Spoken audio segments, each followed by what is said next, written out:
Hello, welcome back to my channel. It's been a while since I posted a video. I'm going to be doing a new series of videos here for over the next few months or however long it takes me to do.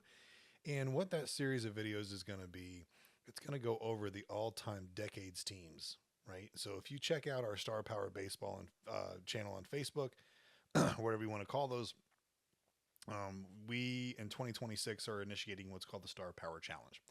And so we're pitting different decades against each other. And so what these series of videos are going to do is I'm going to show you the different cards from Star Power Baseball on those decades, right? So the first team that I have to show you today is the 1880s decade team. Now, one cool thing that I've done with all these teams is I've kind of themed them out where I kind of like apply a baseball and kind of a cultural thing going on in that time for that particular team. Today, I want to talk about the 1880s Gilded Stache. Now, half of the name you're going to get right off the bat once you start seeing these cards because those mustaches are just beautiful, beautiful, beautiful. The other part with the gilded, I kind of took some Gilded Age kind of stuff going on there, very ornate type of stuff. And so here we go. We're going to look at the 30 best players from the 1880s. This is the 1880s Gilded Stache presented to you by Star Power Baseball. And just to kind of reference again, I'm Gentrovo, the baseball nerd. And here we go. We're going to start off with the notorious Cap Anson. And despite his infamy in baseball history, he was a superstar of the 1880s. Now, if you're not familiar with Star Power Baseball, some of this is going to be very confusing to you. Now, if you want to learn more about Star Power Baseball, go on over to the Star Power Baseball channel hosted by Dennis, Cincinnati Dennis, and you can learn a lot from it in that channel. Or you can visit our Facebook page at Star Power Baseball. Now, this is Cap Anson, first baseman. Now, he's a first base 33, which is an average defender, but these little +2 at the bottom there, that's how many respins this guy has during the course of the game. 2 is the max for a batter. That means he's an elite hitter. Now we will see the like on these older guys, like these a lot of broken lines here. It happens a lot with older players from 150 so years ago, 140 years ago, or whatever, until about the 1920s or so, 30s maybe. But Cap Anson here, premier first baseman, definitely one that's probably going to be a starter on the team. That card is just really, really good. Hitting and running, all that type of stuff. The next, Dan Brothers. This guy is an even better first baseman, in my opinion. He's a little bit lower fielder rating, but in first base, okay, whatever, not a big deal. But his power numbers are way better. You see the home runs a little bit bigger, the doubles bigger. He's just a guy that has more power. Now we'll see this our second stash here. Let's see the Gilded Stache. Dan Brothers, great card. Next we have Pete Browning. If you ever heard of this guy, center fielder, not very so much great percentage wise, like make some errors, but his R5 is the max for an outfielder, so he's gonna throw out a lot of runners. He's also a +2. He's also very fast. I'm not showing you the backs of these cards. I'm just kind of showing you the front of them. I do, and again, I love the design of these cards, like this ornate, like type of old style on there from the 1880s. This is Pete Browning, superstar center fielder of his day. Man, that's the third amazing card in a row. I think we're going to see a lot of them. Oh, here's our first pitcher. So, if you're familiar with Star Power Baseball, you're going to know like when we see the pitcher cards, we're going to see an S and they throw and like the respins. The max respins on a pitcher is 4. This one's a 1, but you'll see an S11. Now you'll say to yourself, wait a minute, there's only 9 ends in a baseball game. That's right. However, what we've done to kind of counteract that, to make these guys last longer, like they could throw 300, 400, in some cases 500 innings in a season, we give them pips. And so we've kind of came up with a formula that helps these guys out. So this guy is an S11. Does that mean he's going to throw 11 innings every game? No. It just means he can go a long amount of time. Buffington's a solid pitcher. Little bitty K, takes away home runs, takes away walks, occasionally a hit, has a good out with an F and a G over there, fly ball and ground ball outs. He does have a lot of wild pitch over there, though, so that's a little bit of a weakness on him. Here we go. Here's this guy's a stud. Bob Carruthers, S13 +3. That's a 16 pip pitcher, guys. Doesn't strike out a lot of guys, but man, that walk hit minus, that W minus on there, that home run minus, that massive G, that big F. He does get a little bit wild. They got a little bit wild in the 1880s. What do you got to say? But that Bub Carruthers card, definitely one of the aces on this staff. And here we go. This is the premier pitching card of the 1880s. This is John Clarkson, an 18-point guy. S15 plus 4, that's 19 pips. That means he can give up 19 base runners before he actually gets tired, so to speak. And if you don't know what the tired rule means in our game, then again, we have videos on our Star Power channel that you can check out. But John Clarkson, clearly the ace of this entire staff. Next, we got a shortstop, Jack Glasscock, SS54. Now, a max fielder is a 5.5, so a P5R5 is the max fielder. So Jack Glasscock is right up there and being a maxed out fielder. So again, anything hit to him, he's going to take care of. Now, here's the thing. He's a shortstop that has a respin. That is a very, very powerful weapon to have right there. He's also a great base stealer as well. Lots of base hits on there. Man, this card is going to be a fun one to use if you want to hit and run, you want to lay down some bunts, you just want to make action happen, and if you want a solid shortstop defender. Next, we got Pud Galvin. I mean, a guy named Pud. How can you not love this man? Now, he's an S15, but he's only a +1, right? So he's going to give up a lot of base runners. But if you see that walk minus there, not a lot of walks that he's going to give up. But again, he takes away the home run, does give up a lot of hits. That H is a hit up there. But Pud Galvin, great card. I think maybe in this team he's going to be, might be a starter, maybe a relief guy if a guy gets in trouble. We'll see how it works out. Here's a superstar catcher. This team has 2 superstar catchers. Buck Ewing is their first one. He's a 54 catcher, which is solid. That means he throws out about 35% of the base runners, which is really, really good. He has that really big triple. He's a +1. Like, Buck Ewing is a great catcher. I don't think he's their number 1 catcher, but he's a good one. Next, we got Fred Dunlap, a second baseman, +1 second baseman. That's the second infielder that we've seen as a +1. So up the middle, they have some respins. This team is solid up the middle. He can base run as well. He's a pretty solid offensive player. Strikes out a little bit more than most guys in that era, but he's still a good, really, really good card. All these cards are going to be really good, actually. Here's another pitcher for you, Larry Corcoran, S13 +2. I foresee this guy probably being a bullpen guy for the Gilded Stache here, but there's really not a weakness on this card. He's got 15 total pips. And again, like, you're going to see that big Z on most of these pitchers just because that's the way this era worked. Next, we have another big first baseman besides Cap Anson. And Dan Brothers. We got Roger Connor. This is the 1880s first baseman. That is just a power force.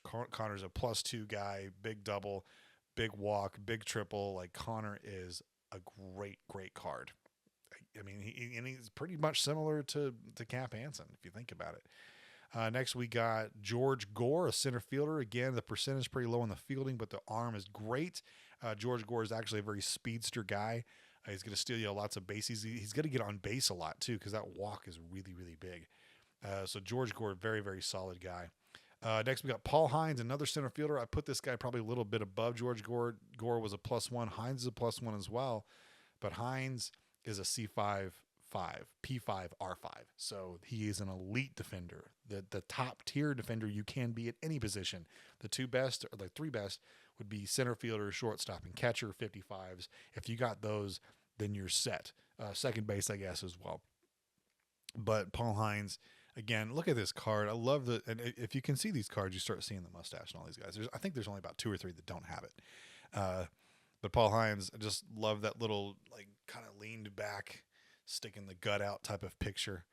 I love this card, man. This is a great center fielder card.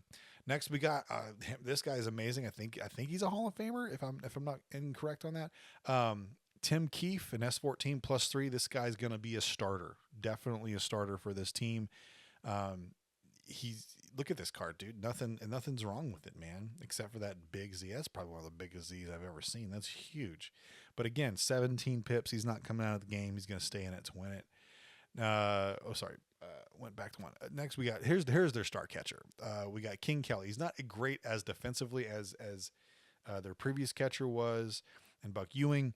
But King Kelly, an R5, he can throw out runners, but he makes a lot of errors. But this guy, I think essentially he's the one that they made Casey at the bat for. That's what I've been told. But he's a +2 catcher.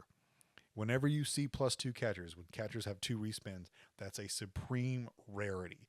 And so King Kelly, it like kind of puts this team over the top for the catcher position right there. Their 2 catchers are really, really great. He can also steal bases as well. That's a great card. Here we go. Here's a fun card to use. Arlie Latham, a really great defending third baseman.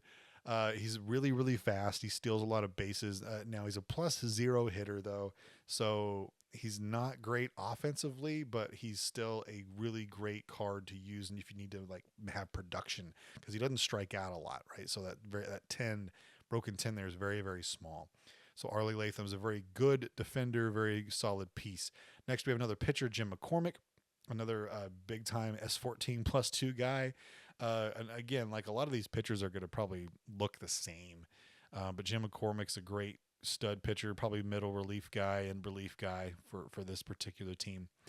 Next, we have Jack Rowe, a very weak shortstop, but he is a +1, so he does have a respin. Doesn't get on base a ton because his walk is small, but he has a lot of base hits, so he's a +1, still is good offensively in regards to getting hits. His defense is really bad though, so he's kind of Derek Jeter-esque, and I hate saying that's really bad. So his percentage is great. He doesn't make errors, but he doesn't get to a lot of baseballs sometimes. So when you see that R1 on your middle infielders, that's going to hurt a lot because there are things in the game that actually make R1s hurt. So for example, if you spin a 6 with your batter and you spin the infield card and it lands on the shortstop, then that's a base hit. So like this guy can give up a lot of hits if he's playing up the middle for you.